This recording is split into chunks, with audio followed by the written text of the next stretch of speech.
오늘 함께 우리 나눌 말씀은 이사야 53장 1절에서 3절 말씀입니다. 우리 구약 성경 1033면에 하나님의 말씀이 기록되어 있습니다. 우리 이사야 53장 1절에서 3절 말씀입니다. 우리 말씀이 길지 않기 때문에 우리 천천히 함께 우리 하나님 말씀 합독하겠습니다. 우리가 전한 것을 누가 믿었느냐? 우리의 팔이 누구에게 나타났느냐? 그는 주 앞에서 자라나기를 연한 순 같고 마른 땅에서 나온 뿌리 같아서 고운 모양도 없고 풍채도 없은즉 우리가 보기에 훌모할 만한 아름다운 것이 없도다. 그는 멸시를 받아 사람들에게 버림받았으며 강고를 많이 겪었으며 질고를 아는 자라. 마치 사람들이 그에게서 얼굴을 가리는 것 같이 멸시를 당하였고 우리도 그를 귀히 여기지 아니하였도다. 아멘. 오늘 이 성탄을 준비하는 첫 번째 마음의 자세 중에 하나가 바로 성육신에 대한 이야기들을 오늘 말씀을 통해 좀 나누어 보려고 합니다. 오늘 우리가 읽은 이 말씀은 2700년 전에 이사야 선지자가 하나님의 말씀을 받아 이스라엘 백성들에게 전한 말씀입니다. 메시아에 대한 예언을 하고 있는 것이죠. 이때 이스라엘은 하나님께 범죄하여 심판 중에 있었습니다. 그 심판이 무엇입니까? 나라가 빼앗기고 바로 자신의 눈앞에 가족들이 죽임을 당하는 일이었습니다. 어떤 의미에서는 나라의 가장 큰 위기, 나라가 곧 넘어가게 되고 이스라엘이라는 존재가 사라질 위기 앞에서 이사야 선지자가 메시아의 예언을 하고 있는 것이죠. 참 놀랍지 않습니까? 심판 중에 하나님은 메시아가 올 것이라는 소망을 주고 계신 거예요. 이스라엘 백성들이 잘한 것 하나 없는데, 범죄한 것밖에 없는데 하나님의 자비와 사랑이 곧 오실 메시아를 통하여 어떻게 이루어져 가고 있는지에 대한 예언이 오늘 본문에서 소개되고 있는 이사야의 예언 중에 메시아에 대한 내용이 나오고 있는 것입니다. 하나님의 값없는 용서와 자비가 바로 메시아를 통해 이 땅에 바로 우리를 구원하시고자 하시는 하나님의 마음을 드러내놓고 있는 것입니다.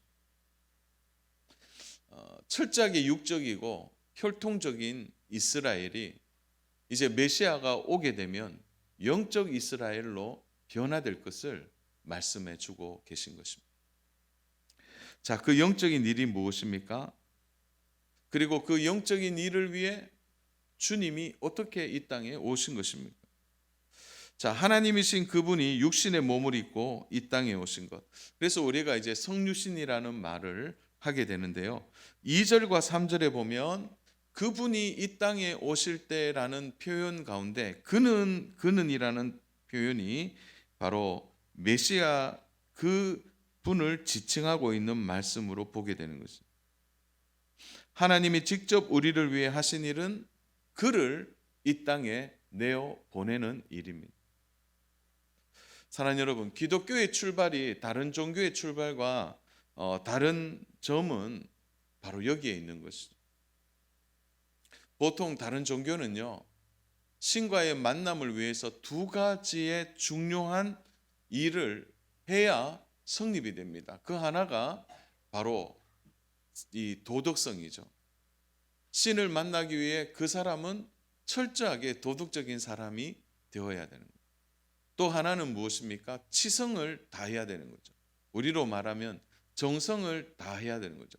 도덕적인 명과 삶과 또한 정성을 다해야 신을 만날 수 있는 것이 보편적인 종교의 보편성이고 일반 종교의 특징인 것이죠. 그래서 이 두 가지가 성립되어야 이제 신과의 만남이 이루어지게 되는 것입니다. 그래서 자신이 도덕적으로 산 것에 보상을 받고 정성을 다한 것에 신을 만나서 보상을 얻는 것이 일반 종교의 보편성입니다. 그런데 기독교는 전혀 다르다는 거죠.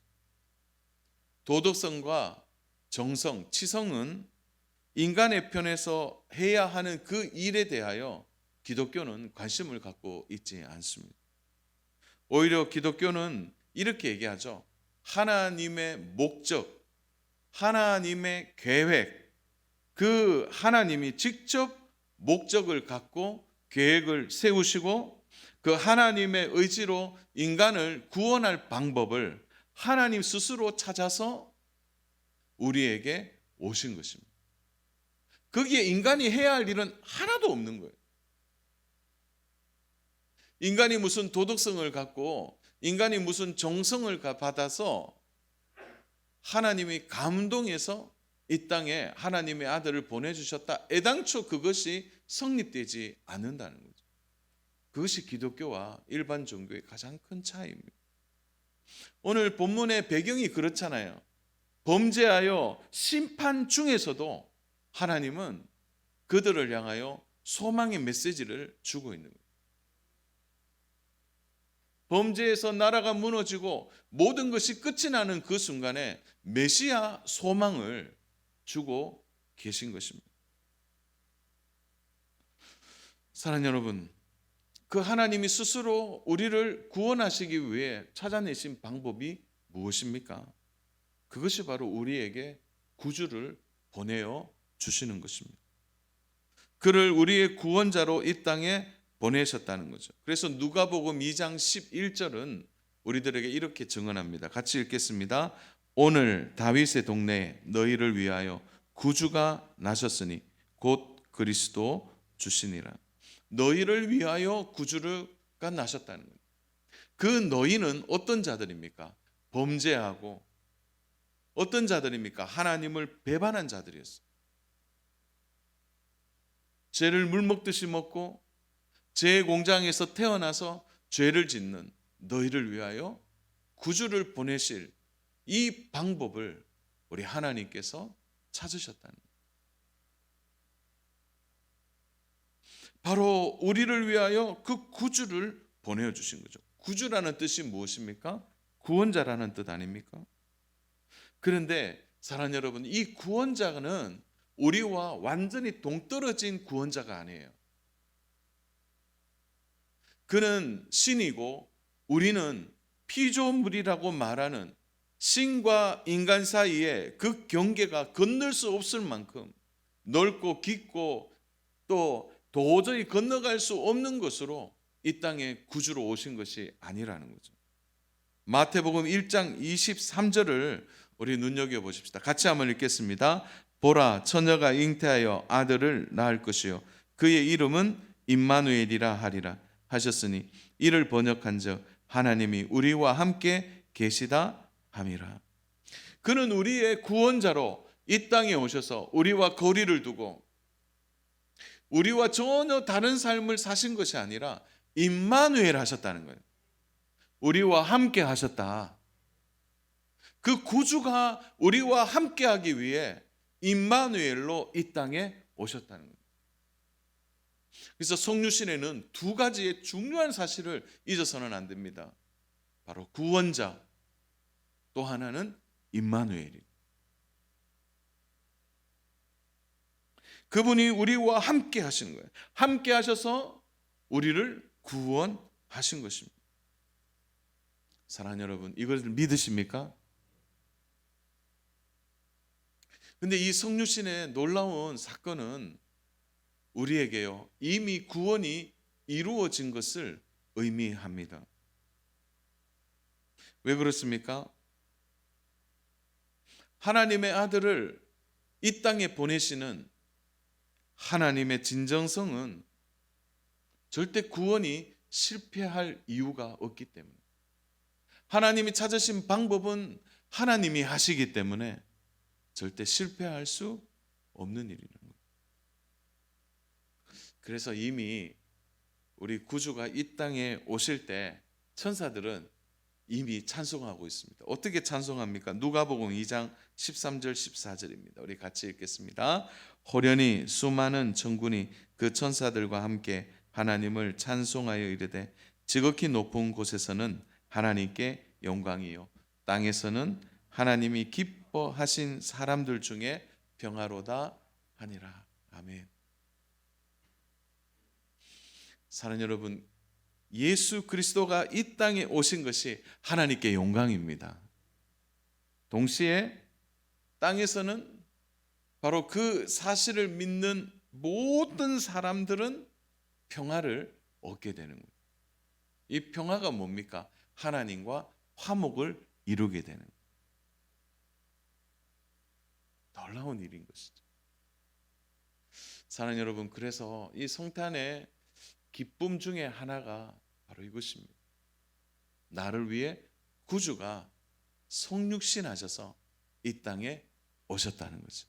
그 방법을 찾으신 하나님의 진정성은 절대 실패하지 않고 우리를 구원해 내셨다는 것입니다. 그러므로 2700년 전에 이사야 선지자가 오늘 우리에게 외치는 질문에 우리가 답을 해야 하는 것입니다. 우리 오늘 본문 1절입니다. 우리 1절 한번 같이 읽겠습니다. 시작. 우리가 전한 것은 누가 믿었느냐? 여호와의 팔이 누구에게 나타났느냐? 우리가 전한 것을 누가 믿었느냐? 여기서 전한 것이라고 말하는데 이것은 사실 원문에서는 표현이 좀 다른데요. 들은 것입니다. 들은 것. 정확한 표현은 이렇게 된 거죠. 우리가 들은 것을 누가 믿었느냐? 여호와의 팔이 누구에게 나타났느냐? 이사야 선지자가 들은 이 예언의 말씀을 누가 듣고 믿겠느냐라는 거예요. 그러면 이런 표현이 되겠죠. 이사야 선지자가 전한 이 들은 말을 믿지 않는 사람들도 있다는 거죠. 누가 믿겠느냐 이 표현 안에는 믿는 사람도 있지만 믿지 않는 사람들도 있다라고 말하고 있는 거죠. 사실은 이사야 선지자의 이 질문에 이스라엘은 제대로 답을 하지 못했습니다. 전혀 믿지 못한 것이죠. 어떻게 하나님이신 그분이 인간의 몸을 입고 이 땅에 온다는 것은 상상할 수 없는 일이기 때문입니다.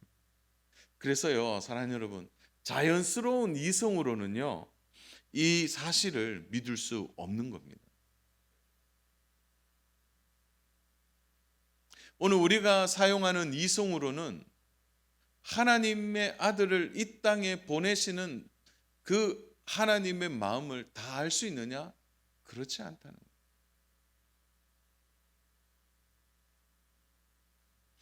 뛰어난 도덕성이 있는 것도 아니고 깊은 치성이 있어서 정성을 다하는 모습도 없는데 일방적으로 하나님이신 그 분이 이 땅에 오셔서 나의 죄를 위해 죽으시고 그 피의 공로로 우리를 용서하고 받아주셨다는 이 사실은 인간의 경험이나 이성으로는 도저히 그 논리가 성립할 수 없는 것입니다.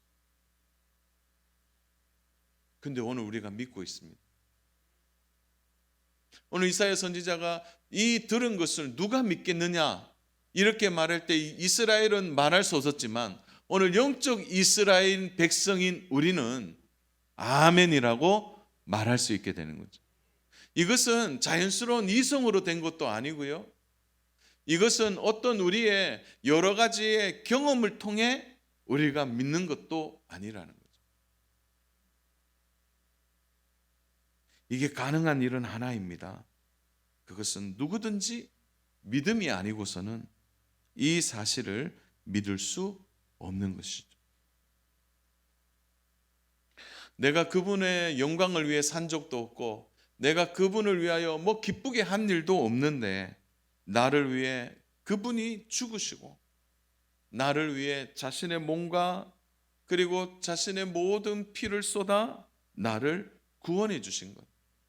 그것이 어떻게 우리의 이성과 경험으로 믿을 수 있겠습니까? 그것을 믿게 하신 성령님은 오늘 우리에게 그것을 믿음이다 이렇게 말하고 있는 것입니다. 사랑하는 여러분, 그래서 신앙의 토대는요 이성이 아닙니다.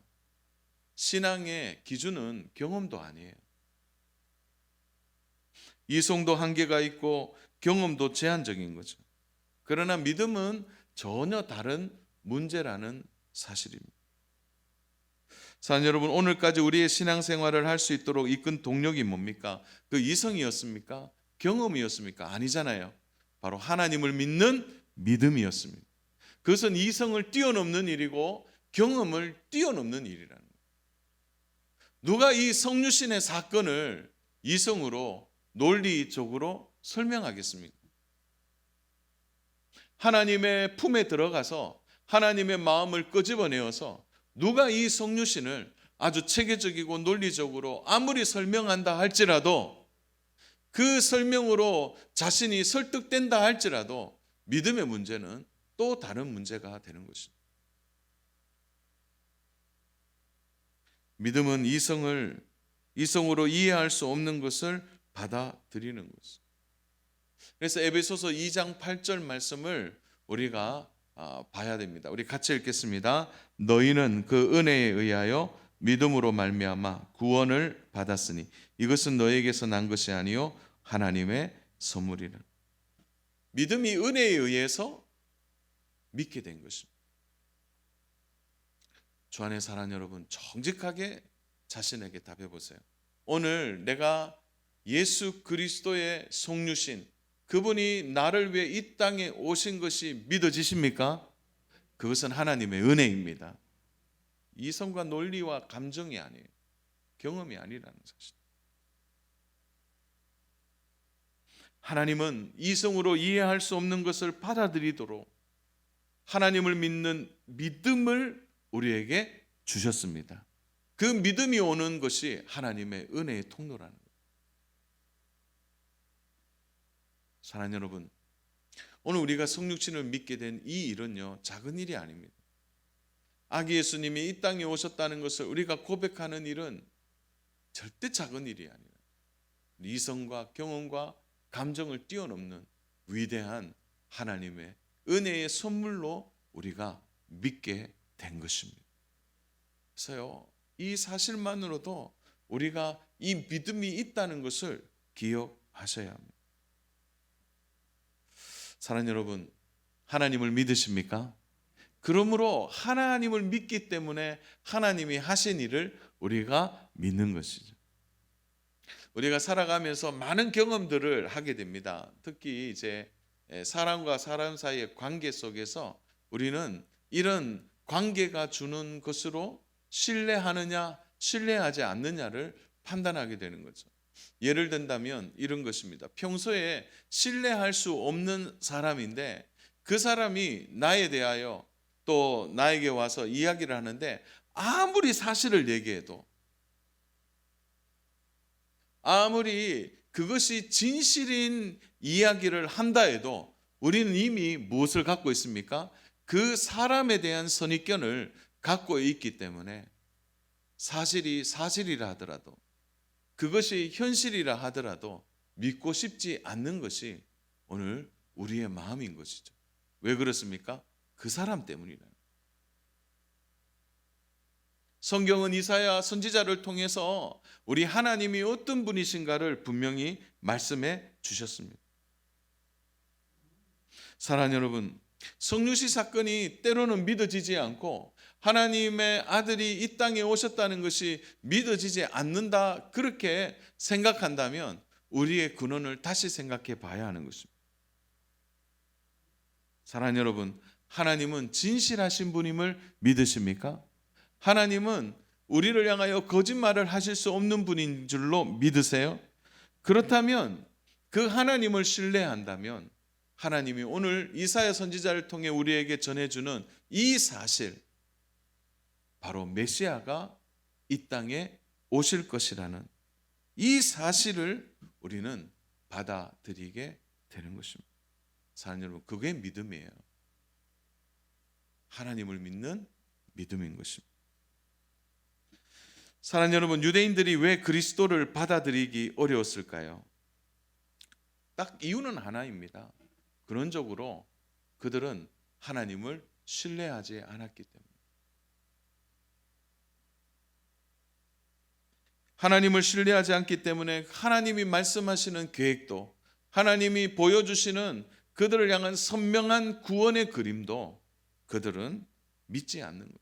이게 핵심입니다. 오늘 성탄의 의미를 세상 사람들이 모르는 것이 아닙니다.